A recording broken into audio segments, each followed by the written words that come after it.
President Bola Tinubu yesterday declared a state of emergency in Rivers State. This follows a prolonged political crisis in the state. In a nationwide broadcast, the president, relying on constitutional provisions, announced the suspension of Governor Sim Fubara, his deputy Ngozi Odu, and all the members of the Rivers State House of Assembly for 6 months. The president also nominated retired Vice Admiral Ibok Ete Ibas as sole administrator to take charge of the affairs of the state for the first 6 months. It has become inevitably compelling for me to invoke the provision of the Section 305 of the Constitution of the Federal Republic of Nigeria, 1999, as amended, to declare a state of emergency in Rivers State with effect from today, 18th March, year 2025, and I so do. By this declaration, the governor of Rivers State, Mr. Similai Fubara, his deputy, Mrs. Ngozi Odu, and all elected members of the House of Assembly state are hereby suspended for an initial period of 6 months. In the meantime, I hereby nominate Vice Admiral Ibok Ibas, retired, as administrator to take charge of the affairs of the state and the interests of the good people of Rivers State.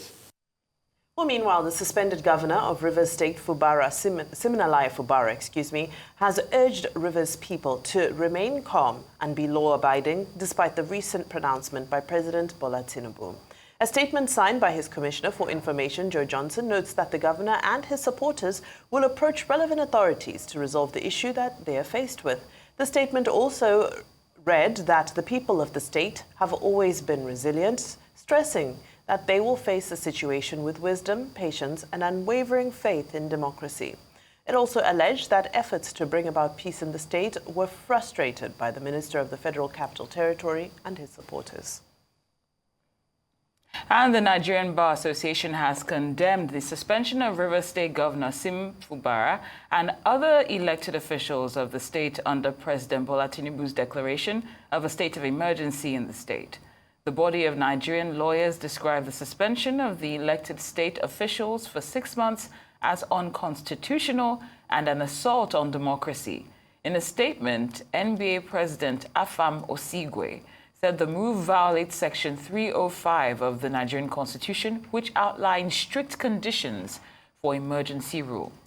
Osigwe, a senior advocate of Nigeria, also stated that Section 305 grants the president the power to declare a state of emergency, but with procedural safeguards to prevent abuses. The NBA also questioned whether the political crisis in Rivers State met the constitutional threshold for emergency rule and therefore called on the National Assembly to reject the suspension of elected officials, warning that it sets a dangerous precedent. Well, our correspondent, that's our rights correspondent, Andy Omano joins us from Port Harcourt, the River State capital, for a situation report on this development. Andy, it's great to see you. Thank you so much for joining us. Can you bring us up to speed on what's going on, especially as the suspended governor, has called for calm? Yeah, thank you so much for having me. From Port Harcourt here, the situation is, should I say, there is an uneasy, calm situation here. What that means is people are on the street, but not as much as they would have been ordinarily if not for this declaration of a state of emergency. And those who are on the street are doing that with so much precaution, because the news has, there's been a lot of information between yesterday that the state of emergency was declared by Mr. President and today. One was that the government house, the main gate into the government house, has been cordoned off by the military, and at every checkpoint you have men of the military in Rivers State, the capital of Rivers State, Port Harcourt. But I can report quickly that there is nothing of such. We've been on ground this morning moving from one part of the state capital, that is Port Harcourt, to the other. There are no military checkpoints, neither are there military security men at the two entrances into the government house here in Port Harcourt. What that means is that it's just a figment of the imagination of whoever put that information on the media space rather. But what I can report quickly is the fact that people are being careful. So many people did not come out of their homes today because of fear of any necessary breakdown of law and anticipated rather breakdown of law and order. So many school children, especially those in the primary and secondary school, couldn't go to school today, and it's understood because once that state of emergency was declared yesterday, this was a national broadcast that was aired between the hours of 7 and 7:30. Before 9:30 yesterday evening, everywhere in Port Harcourt was completely deserted. And so that is the situation here.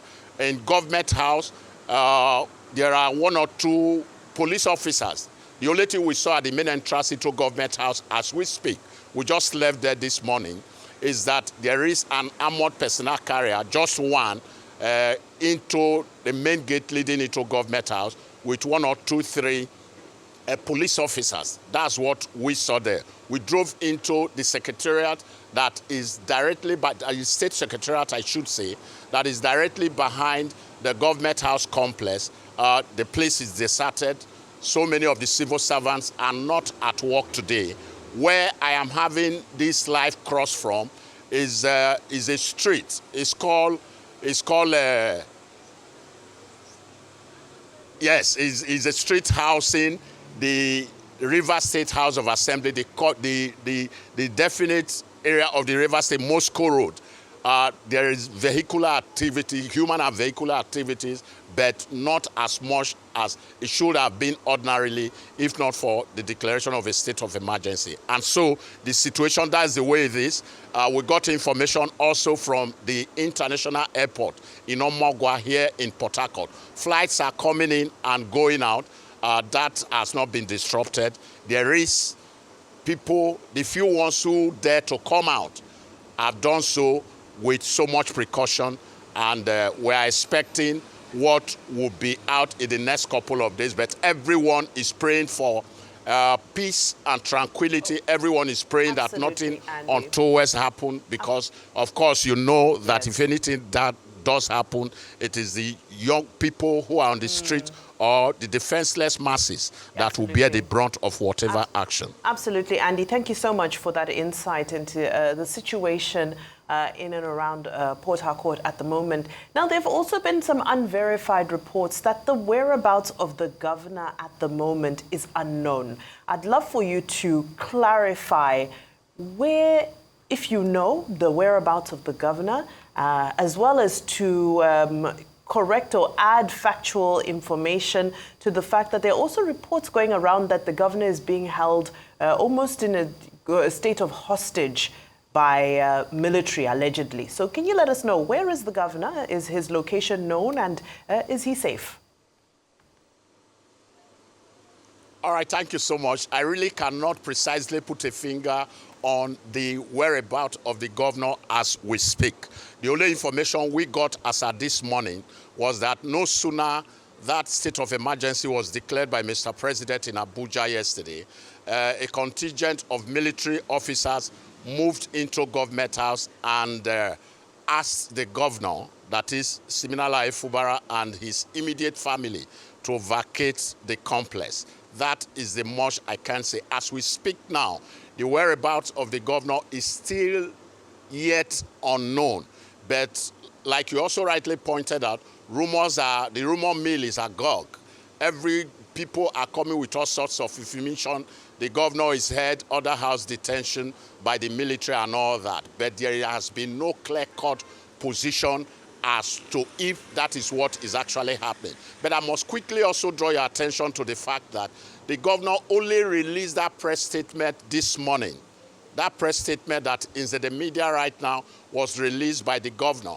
And so it's an indication that if the governor is under house detention, he may not have been able to do that kind of press statement where he's calling on all Rivers people to be calm, and he will try and explore every democratic or rather constitutional means to make sure that this situation is given the attention that is needed and for development in the state to continue from where he actually stopped. Right now, 1, 2, 3 persons I have compared note with here would always told us that the governor, his whereabouts is not known. And 1 or 2 socio-ethnic groups have issued a word of stress that they would rather that nothing happens to the governor. We are also praying that nothing will happen to him. I want to believe that wherever the governor is, he will be kept safe. If he is alone, he will try as much as possible to be safe where he is. And if he is held by any group or any people, they will ensure his safety, because not ensuring his safety may just snowball into something unprecedented that Nigerians, and specifically the Rivers people, don't bargain for as we speak. Well, we certainly hope for a peaceful outcome, and for now, we'd like to thank you for bringing us that robust update. Arise News correspondent Andy Emmanuel live from Port Harcourt, Rivers State. Thank you so much for joining us here on Newsday.